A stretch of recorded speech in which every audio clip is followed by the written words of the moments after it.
Την έστεξ αυτών ύπων, εν Βελζεβούλ το άρχοντι των δαιμονίων, εκβάλλει τα δαιμονία.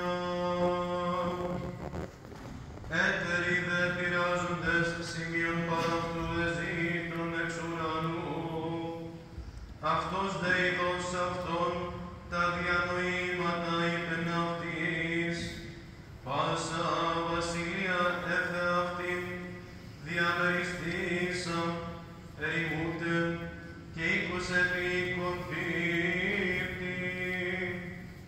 Είδε και ο σατανάς έφτει αυτόν διαμερίστη, πως θα θύσεται η βασιλεία αυτού, ότι λέγεται εν Βελζεβούλ, με εκβάλλει τα δαιμόνια. Uke tu me Belzebulita ganos ta meshmakta, zenit veniraita ganasmen, amis prisiginiven sajus agegmenmen.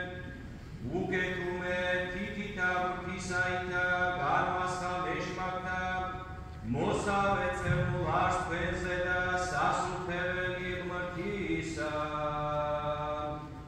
Rajam zvieri sheđuvili svides ezosatvisa, švidobit ar monagevi misi, da odes uzlieresi misi zeda multis, zlismas da sačuveni misi mobis, romelsa idie svidada, natvedavi misi ganuvis, romeli ara shemtana, Erichemias, da romeliara shekvet shemtana, idi ganabnes.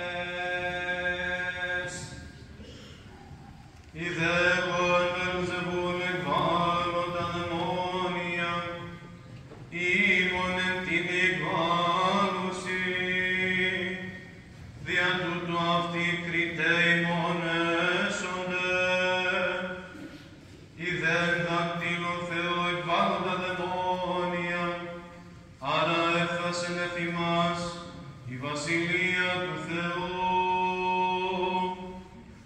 Όταν ο ισχυρός καθοπολισμένος φυλάσσει την εαυτού αυλή, εν ειρήνη έστι τα υπάρχοντα αυτού,